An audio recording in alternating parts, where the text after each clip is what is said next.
water. Yeah, yeah. I am washed by the water. I am washed by the water.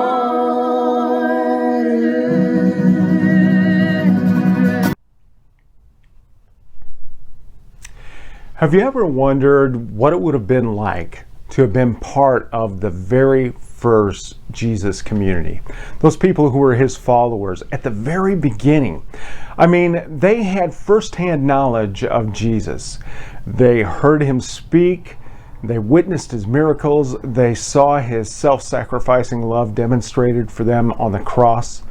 And they witnessed his very last breath as he breathed his last there. But the story wasn't over. They went on to see him resurrected, and they walked with him, and they learned from him for 40 days. And then we're told that they followed him to a mountaintop where they witnessed his ascension into heaven. Now that all seems pretty outlandish and unbelievable to many people, and I totally get that. But do you realize that in that moment, Matthew tells us that even those with firsthand evidence and experience had doubts. There were some there on that mountain that doubted. Even after they heard Jesus' final instructions to them before he went to be with the Father, he said that there were some who were going to doubt, and that's good news for me because I'm a skeptic myself. I have a tendency to struggle to maintain faith, as I'm sure that some of you do. So what did Jesus tell them in those last moments? Well, he commissioned them. He said, you are going to be my witnesses. You're going to be the ones who continue to carry the good news of the kingdom of God to your families, to your neighborhood, to your city, country, and ultimately to the entire world. But they couldn't do it on their own strength. They couldn't accomplish the task in their own power. They needed God's power. They needed God's Spirit, the Comforter, to enter into them. Now, Jesus had told them about this beforehand. He said that while he had been with them and walked with them and taught them as their teacher and as their friend, this Holy Spirit of God would actually be in them. It would take up residence in their hearts and their minds and give them the courage and the strength to live lives in a way that others would see and experience the love of God in action. They would be touching people's lives and caring for them and bringing healing to them. And that is what would draw people to the gospel message. It was a message of God's love and acceptance, his forgiveness, and his presence with us as we journey through life together until finally his kingdom comes on earth just as it is in heaven. Or maybe a better way to say it these days would be that the glory and the principles of the abundant life of God's realm would become a reality right here in our realm. So what did that look like? Jesus instructed his followers to go to Jerusalem and wait there, and they did, praying together. And while they were doing this, they heard the sound of a mighty rushing wind. It was the spirit breath, the ruach of God. And as they did this, flames came and rested upon each of them, just as it did in the temple when the temple was dedicated. And it goes on to say in Acts chapter 2 that they began to speak in other languages, not just babbling, but they were declaring the good news of the gospel, the hope and restoration that God offers in languages that the people who were there in Jerusalem could hear and they could understand. They were there for this big festival that they had to do a pilgrimage to come into Jerusalem. And it says that 3,000 people heard this message in their own language, and they decided to follow Jesus that very day. What happens when we share the news of Jesus in a way that people can see and they can understand?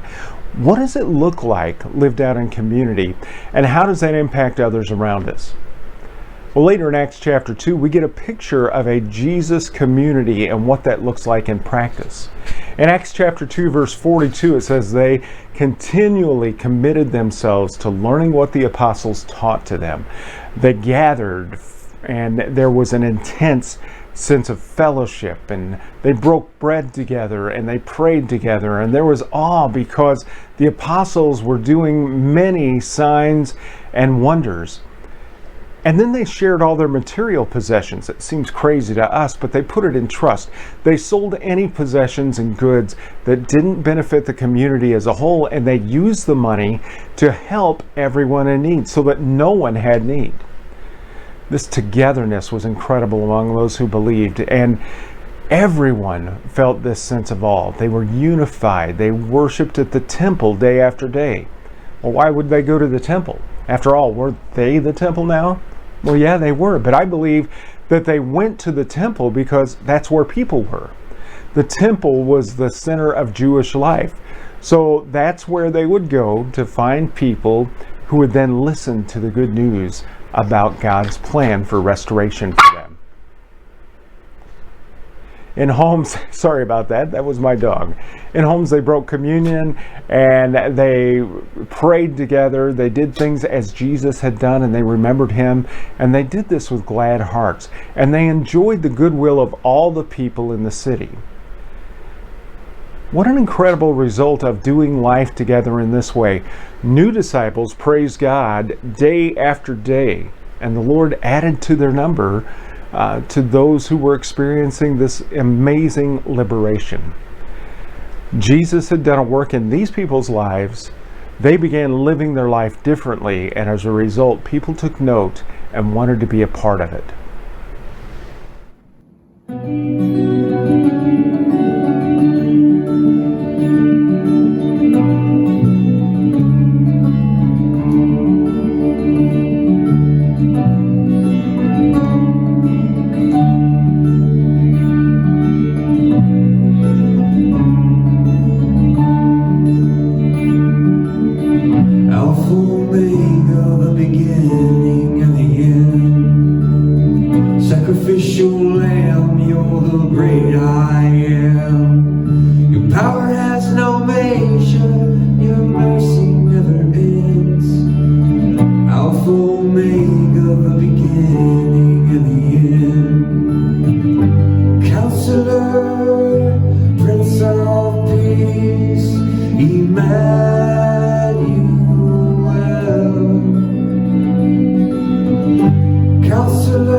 Counselor, Prince of Peace, Emmanuel.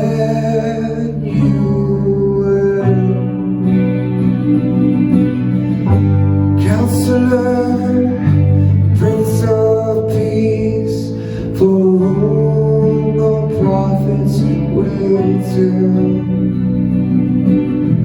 You are my Jesus, and holy is your name.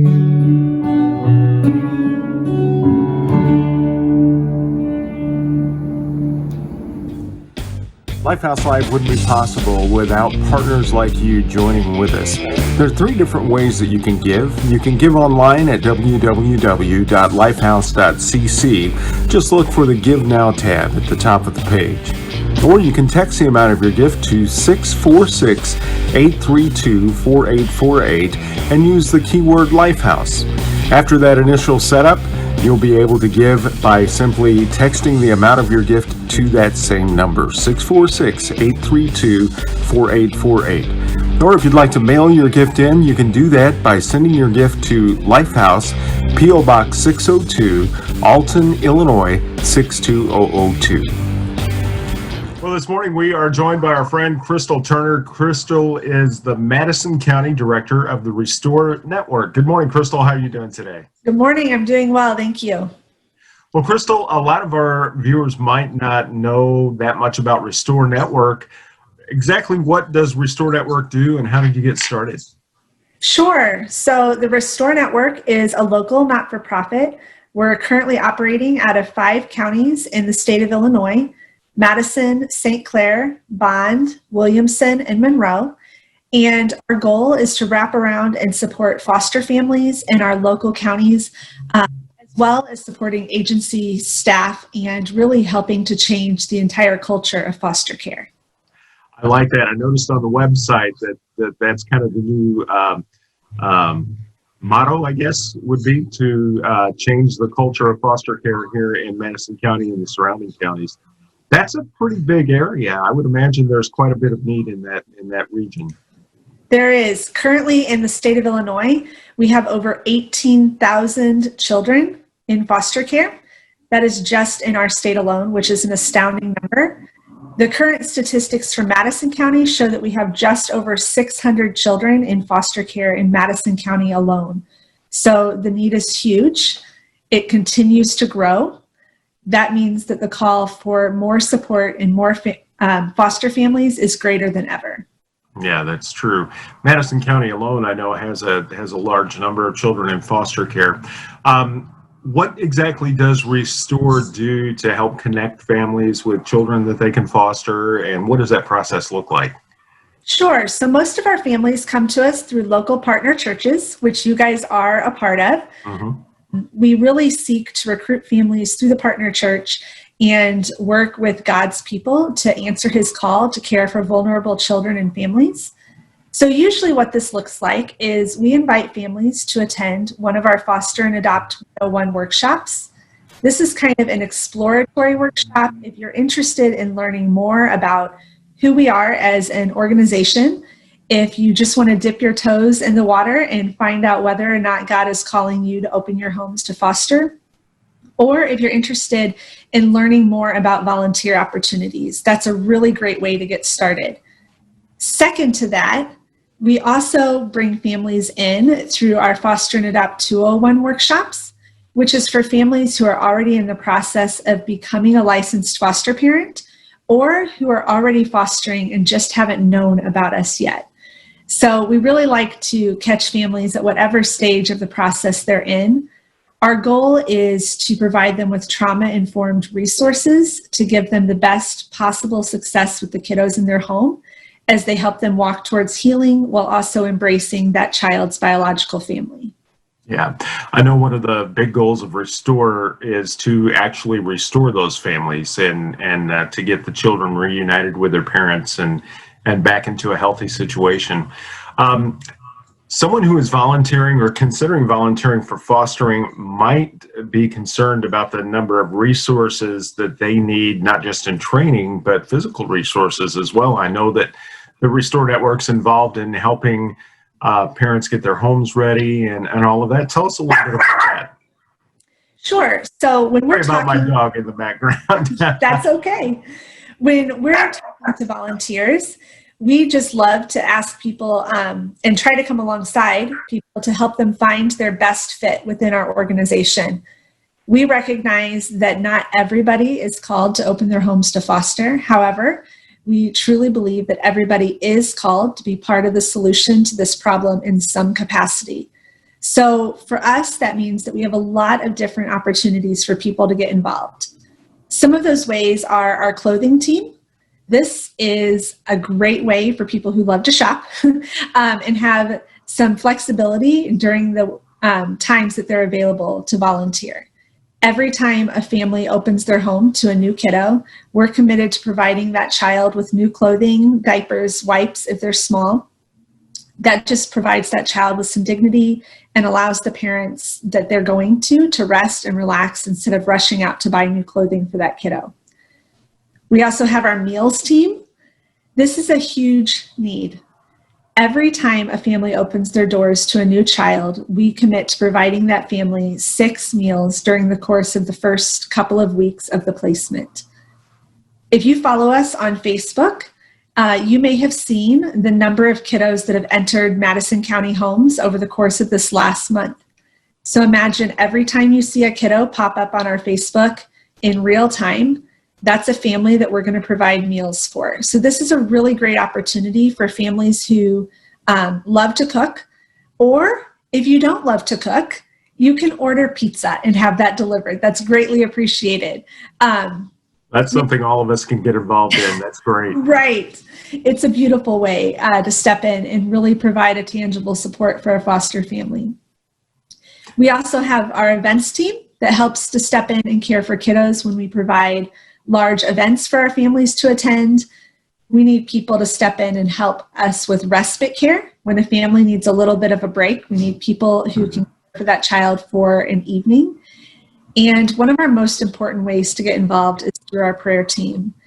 We are fully committed as God's people to covering these families and children in prayer, as well as our court officials, our DCFS workers, anybody who's going to touch the lives of these children. And so that's a really great team to volunteer on. If you feel like maybe you can't do some of the more labor-intensive aspects of volunteering, you can certainly pray for our families. Yeah.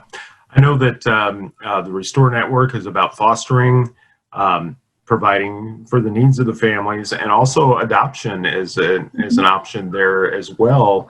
How do you help people who have been possibly fostering a child for a while? It doesn't look like the opportunity is going to be there to reunite the family, but they'd like to adopt the child. Sure. So as you already shared, foster care is truly a ministry of reconciliation. We believe that wholeheartedly. And whenever possible, we love to see families restored. It's just a beautiful picture of God's story and his desire for families to seek true healing. However, we recognize that sometimes that is not a possibility, and that child needs to be adopted into a permanent and loving home that can commit to caring for them. Our agency does not match or place children into homes.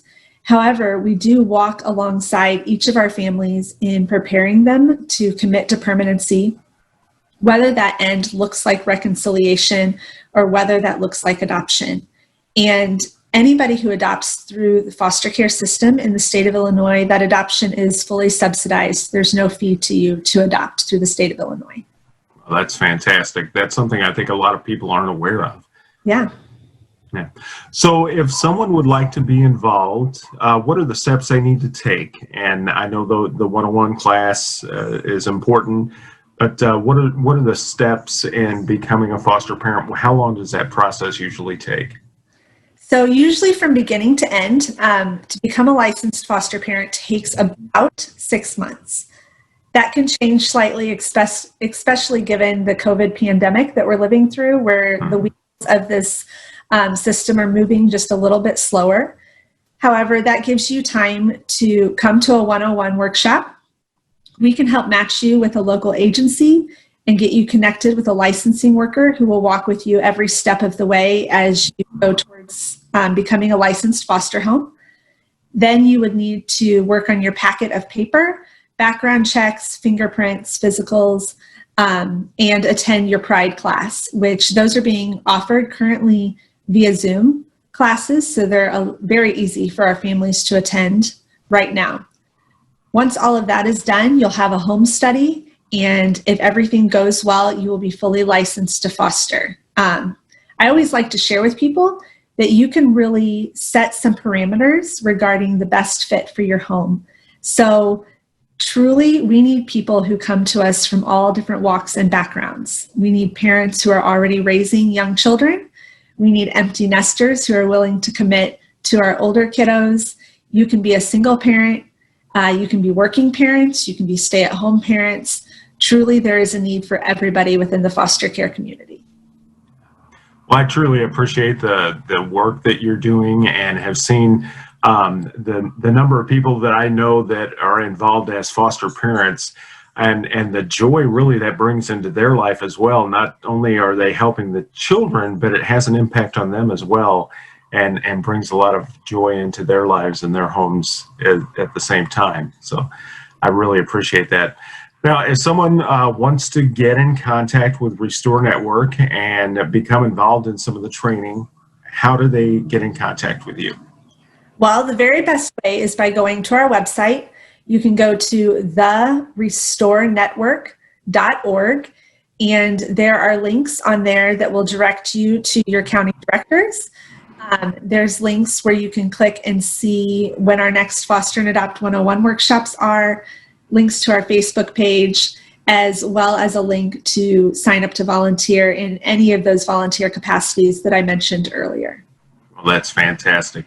It's a great way to help families be restored and to help give a child a safe place where they know they're loved and they're going to be cared for. And that's so important. So we appreciate all the work that you're doing, and the things that you're doing to really change the culture of foster care here in Madison County. It's a great thing. Thank you so much. I really appreciate you all as a partner church, and the volunteers and families that have already committed to supporting the Restore Network and vulnerable kiddos across our county. Well, thank you very much, Crystal. I appreciate it. You have a great day, and we hope to talk to you again soon. Wonderful. Thank you so much.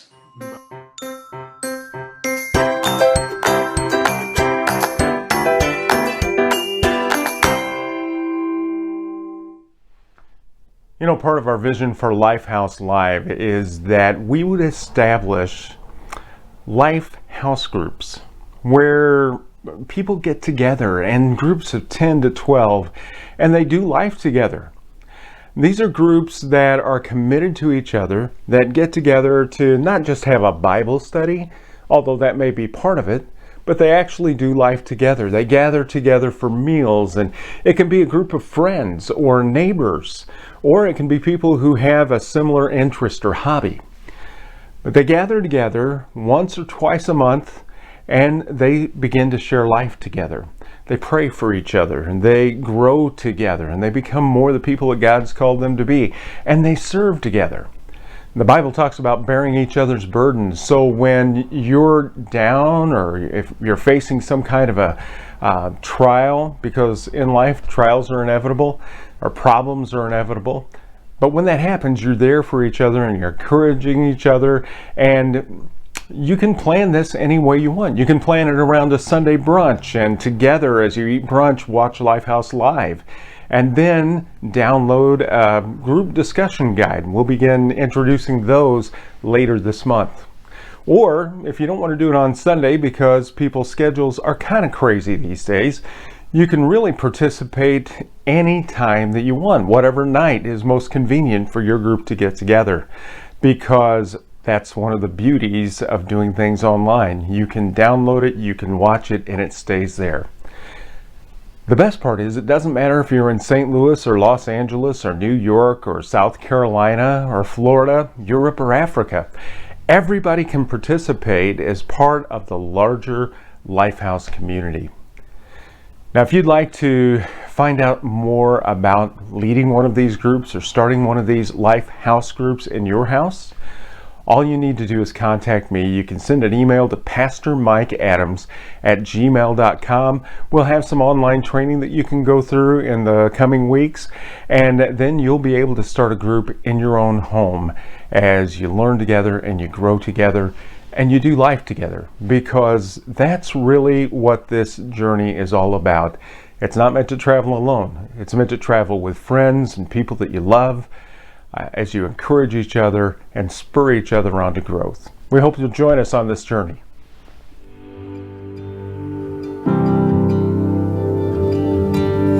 Blessed are the ones who do not bury all the broken pieces of their heart.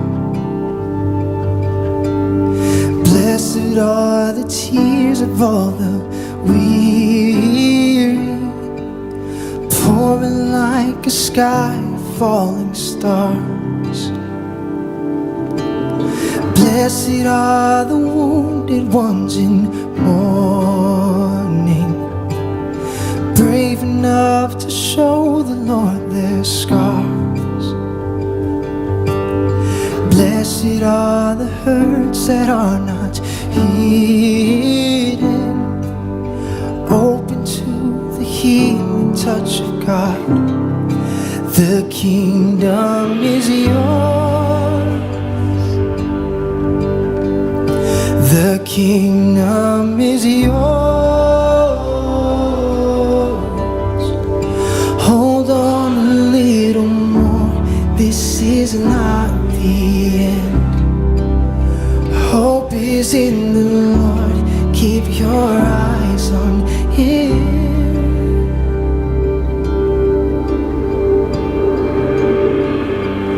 And blessed are the ones who walk in kindness, even in the face of great abuse. And blessed are the deeds that go unnoticed, serving with unguarded gratitude. And blessed are the ones who fight for justice, longing for the common day of peace. Blessed is the soul that thirsts for righteousness, welcoming the last, the lost, the least. The kingdom is yours. The kingdom is yours. Hold on a little more. This is not the end. Hope is in the Lord. Keep your eyes on Him. The kingdom is yours.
Blessed are the ones who suffer violence and still have strength to love their enemies.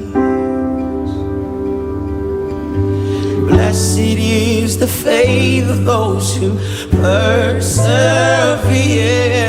for though they fall, they'll never